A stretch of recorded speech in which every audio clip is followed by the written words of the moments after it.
Hello everyone, MarkystalVR here. It's been a little while since the last video. I apologize, I've actually been wanting to make a video for the past while, but I've been kind of dealing with a pretty big cough for the past couple of weeks. I'm still not entirely over it, so if you see a few cuts here and there in the video, it's probably me just trying to edit out a quick little cough to the side or something along those lines. But yeah, let's just get right into some of the topics that have been coming up. For starters, this past week was the Oculus Connect 3 conference. This is their third annual conference at this point, and they had a few little things to discuss. Personally speaking, not really all that much that interests me, but for some of you out there that might be a little bit more intrigued as to our current state of VR, it has some worthwhile things to point out, as well as for those of you that are looking into getting into the headset range, especially in regards to the price point of your computer if you do not have one that is sufficient for the build, since the $1,000 computer is a pretty big barrier to entry for some. So let's get right into that. Oculus recently announced that they are dropping down the minimum specifications that they recommend to operate an Oculus Rift. Usually the whole shtick was that you would want to have a GTX 970, an i5 4590 I believe, or better, and 8 gigabytes of RAM. Well, they just announced that they reduced the minimum specifications required to operate the Oculus Rift CV1 from an i5 4590 down to an i3 6100 or an AMD FX 4350. Guys, that's a pretty big leap down in CPU, although the GPU has taken one notch down from the GTX 970 to the GTX 960. This is actually a pretty impressive leap. For the most part, guys, virtual reality software is pretty demanding. You're trying to hit 1080p plus resolution at 90 frames per second. However, the reason Oculus finally decided to drop down that minimum specification is because of the change that they made to their software with the addition of a new ability for developers to take advantage of: asynchronous spacewarp. For those wondering what the weird term spacewarp is supposed to mean, basically it's just an altered way of rendering the scene. Normally, guys, in computer graphics, you try to render every single frame based on the updates that the CPU sends out to the graphics card. In virtual reality, the hope is that you're going to be able to maintain a stable resolution and frame rate throughout the entire experience. So instead of having variable frame rates, whereby you may suffer from an issue where your game may go from 67 to 70 to 80 to 40, you don't want this in virtual reality, since a variable frame rate can result in motion sickness.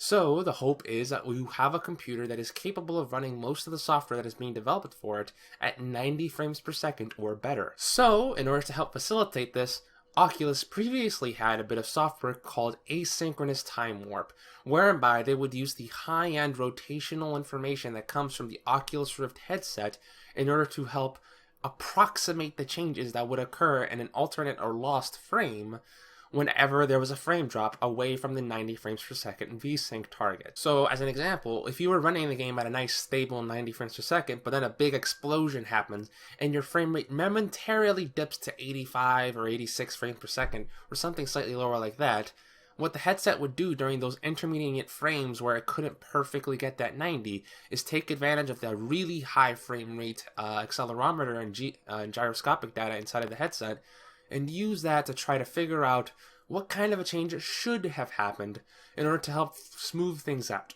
This was already a pretty big feature for the Oculus virtual reality runtime. However, asynchronous spacewarp takes this up from 10 all the way to like 20. It is a ridiculous change, and a lot of people in the forums and in discussions are basically calling it magic for how effective it apparently is. But to explain the rough gist of it, what's essentially occurring is you have the frame rate of 90 being the target, but maybe, let's say you have a weaker CPU like the i3 6100 and that can't handle that. So what the Oculus Rift runtime will do in order to compensate is drop the frame rate down to 45 frames per second. Now, that might seem pretty detrimental since it is less than half of the resolution required for VR in the headset, so it's of course supposed to be choppy. However, the thing that Oculus does is take advantage of the information coming not only from the gyroscopic information in the headset, but also the geometric data in the scene and the orientation data of the Oculus Rift CV1 headset. By taking advantage of all these three things, in addition to the functions that are provided to them via the AMD and NVIDIA drivers, they've made it so that you can essentially approximate every other frame in that situation in order to make a almost interpolated scenario of rendering. So one frame would be properly calculated while the other frame would be intermediately calculated. And by the way, part of the music in the background. Can't really control the neighbors. Leaving that fact aside, there's just the plain old fact that it takes advantage of rendering in a brand new fashion. Effectively, this takes up almost no frame rate performance, whereas compared to just running a game at 45 frames per second. There are some artifacts that occur as a result of this. Some objects might be slightly warped or not properly rendered, and it may not feel perfectly smooth to some. However, it is sufficiently smooth that a lot of people can't tell the difference, and it makes it so that you can run some software that may not have been viable at maybe that 90 frames per second target. Like Project Cars is a game that absolutely murders my personal PC build, even though I have a GTX 970. However, based on the reports, if I just turn on asynchronous spacewarp upon the release of the next update, or if I did it right now by altering some registry keys, I should be able to run the game at ultra at 60 frames per second, no problem, but take that to the 45 frames per second and all of a sudden, it can handle virtual reality. I can't really explain it much better than that at this point, since really it's just a matter of trying it and seeing how it really feels. But at this point, it is a significant advantage for those of you out there that don't want to break the bank to build a virtual reality PC. Now you do not need to get a really high-end CPU and a really high-end GPU just to run it. It is preferable if you can get it, and believe you me, if you can run that stable 90 frames per second, just run the 90 frames per second. But if you can't really afford it, just try to take things a little bit of a step down, go for that i3 or that i5, and then just shove in that 960 level graphics card, and now you should be able to run virtual reality at your desired frame rate very comfortably without that many issues. This is a really big deal since it helps to lower the barrier to entry for PC virtual reality down from the high-end build that was required in the past. Not that graphics card prices this year haven't been a big help, considering that we do have the 1070, 1080, and 1060 being just plain old beast-level graphics cards alongside AMD's FX 480, just plain old tearing up the charts at this point. We have some pretty good graphics power right now, guys. So it is getting cheaper and cheaper every day just to help you get in that minimum barrier entry to trying out PC virtual reality. But aside from the whole PC virtual reality, there were two other things that Oculus discussed.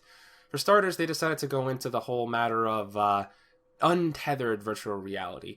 I'm not really surprised that they did this, since honestly, I've kind of been thinking it in the back of my head for a while now, whether or not they'd be able to pull off something like this. But essentially, Oculus has developed a version of the CV1, or a virtual reality headset of that quality, that has its own built-in small form factor mobile CPU and GPU in order to make it so that you could run software directly off of that headset.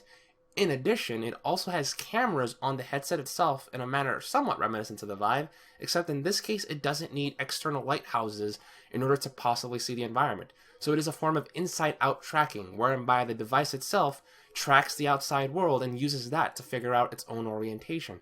This has probably taken some pretty impressive computer vision technology to make it work, but if they keep working on this at this point, it may be the way to go for virtual reality going forward, since it leaves you completely untethered, as well as the ability to just take your virtual reality wherever you want in a comfortable way. I mean, the ultimate desire for virtual reality for guys like me, of course, is that super crazy high-end virtual reality system that takes your entire consciousness, all senses and all, into virtual reality. But since it doesn't seem like we're going to be seeing that right now, I guess taking what we can get is whatever is in the cards right now. Personally, guys, I just want to give you guys a quick little analogy. Initially, when I was looking at virtual reality and the way it was going, I thought that we were looking at things from the perspective of hitting that next-gen leap that was accomplished back in the Nintendo 64 days.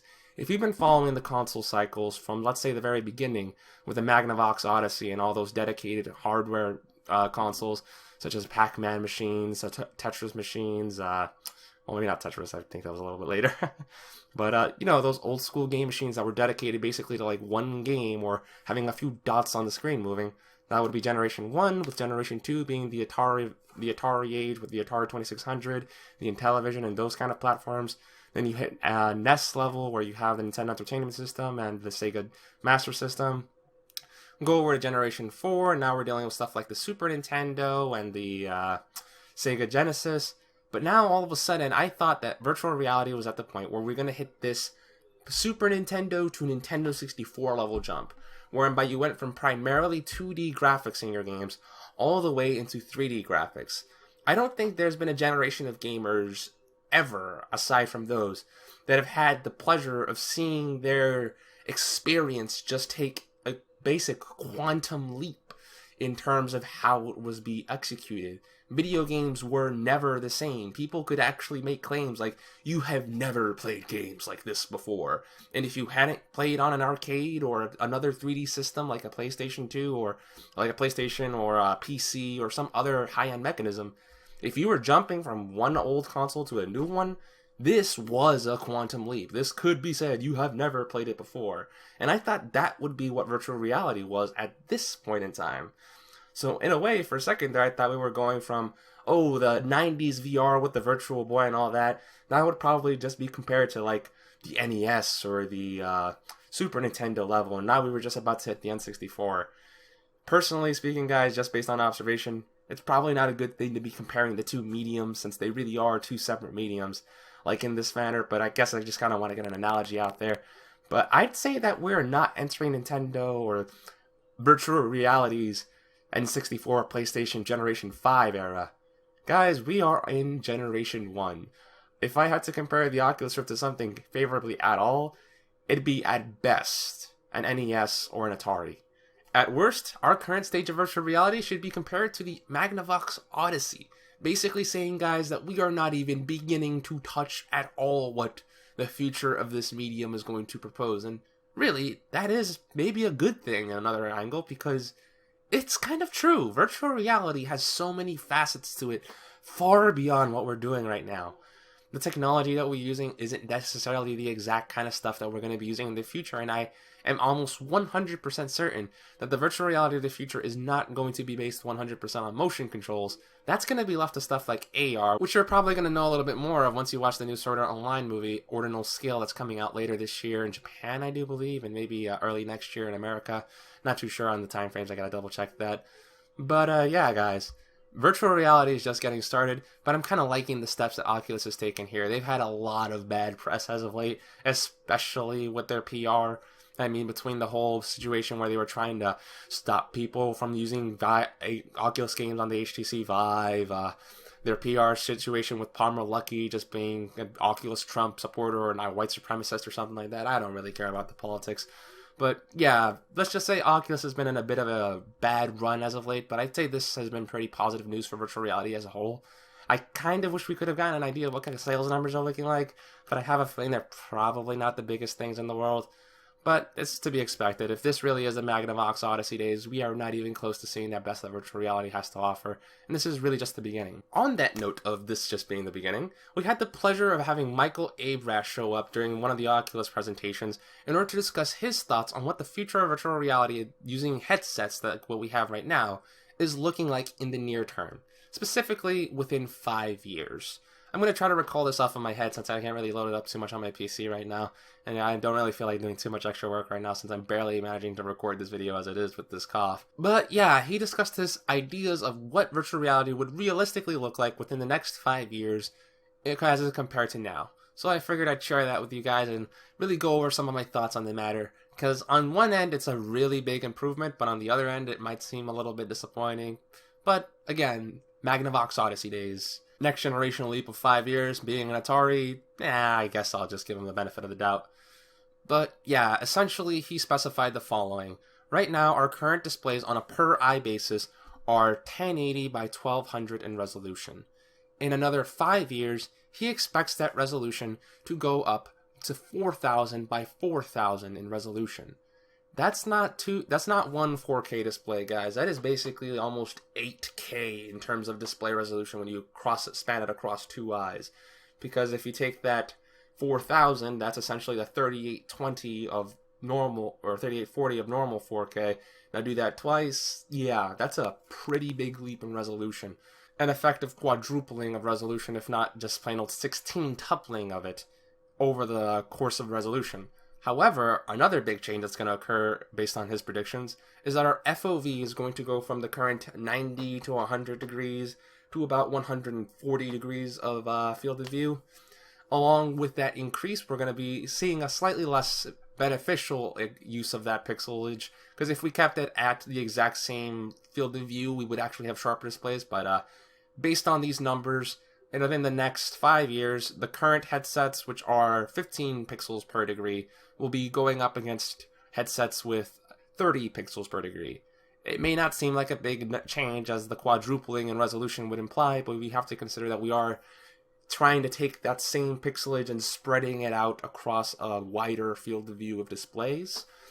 Another matter he was going into was the idea that we might have variable focusing in the future headsets.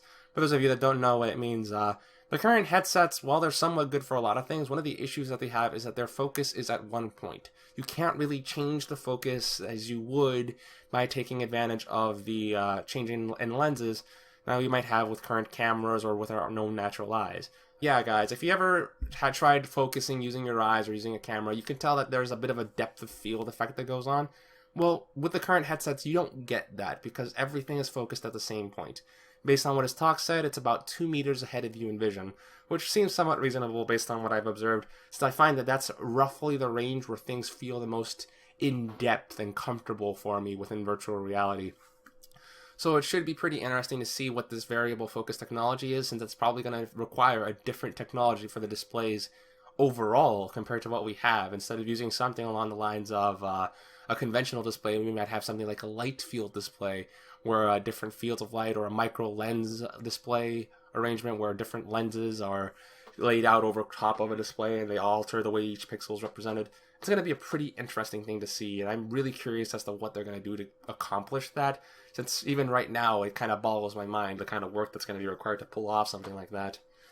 But yeah, that's just some of their ideas.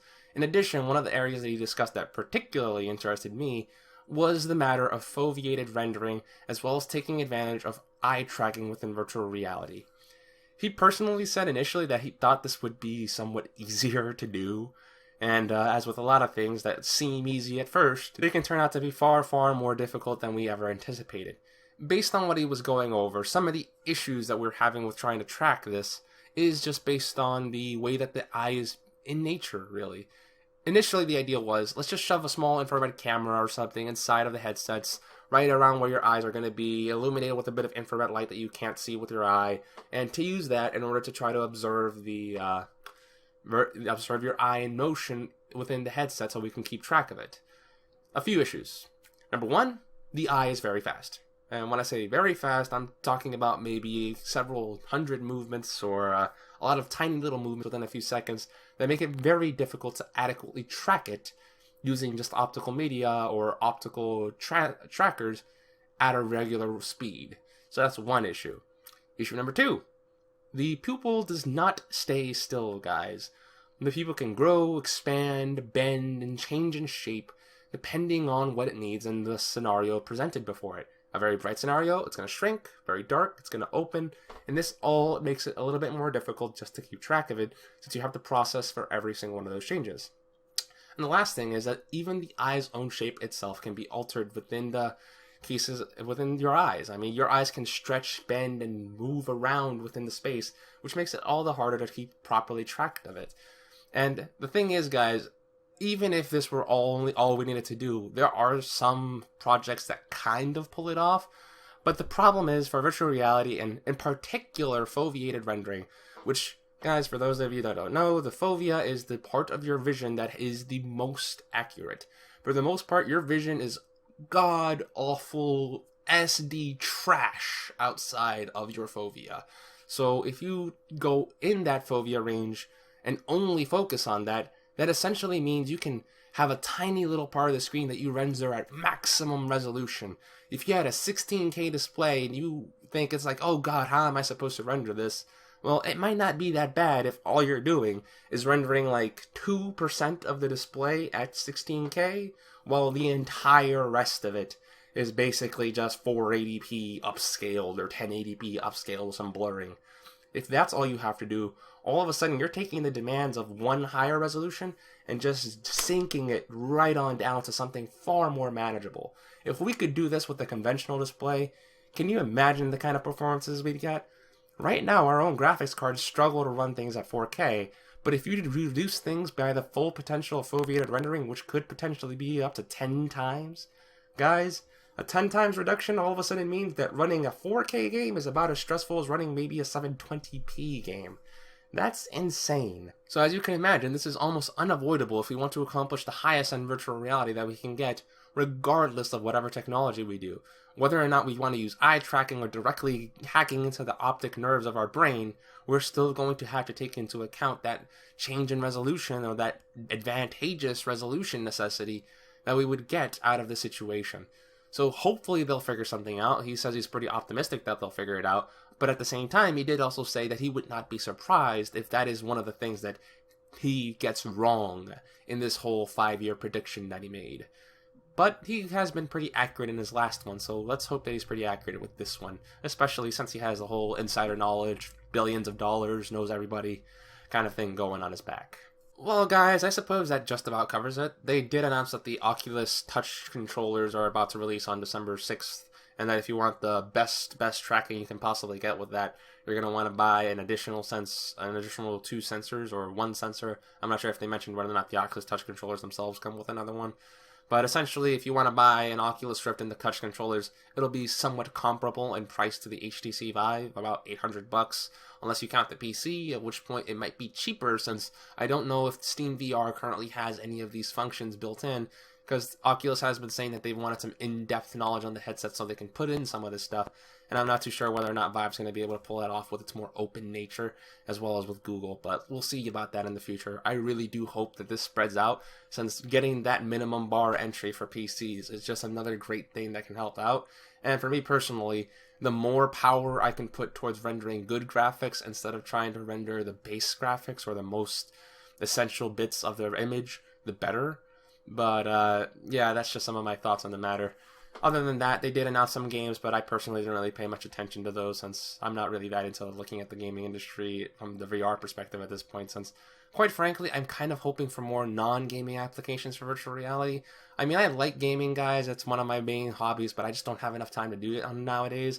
So I kind of prefer it when something can be a little bit more productive, where I could use it on a more day-to-day basis without having to sit down and hunker down and say, okay, I'm going to stop everything else in my life and exclusively go to this. I kind of want to have that experience of just deciding, you know what, I kind of want to do my homework while in the middle of a quest or something, and just stopping, sitting down, taking out a word processor and typing up a document, or looking at a web browser while in-game. So that's something that I just kind of like to see a little bit more of. They have been showing us a little bit of that. Mark Zuckerberg actually popped up during one of the conferences in order to demonstrate some of the social features, whereby they were able to just plain old Hangout and load up different applications and all that stuff without having to switch around to different applications. I believe the metaphor he said, like, right now the way we handle a lot of virtual reality applications and software is kind of horrible in a way, because it demands us to switch rooms in order to change activities, instead of just preferably having those activities being all doable within one singular space. Just to give you an idea, if you wanted to record a video, that would essentially require you to get up, go out of your room, and go into another room in order to record. And if you wanted to go eat a sandwich, you would have to get down, go out, go to another room, and go get the sandwich, instead of just being able to, I don't know, stay in the same room and get a camera out and just have the sandwich right there. But that's apparently not very valuable right now in virtual reality, but he is hoping for that, and that's one of the things he appears to be targeting. So let's hope that they start pushing for that. Otherwise, we're just going to have to develop that kind of stuff ourselves, and the more stuff we have to develop for ourselves, the more work. But hey, what can I say? That's just the fate of the indie developers or third parties or whoever wants to go into the homebrew community.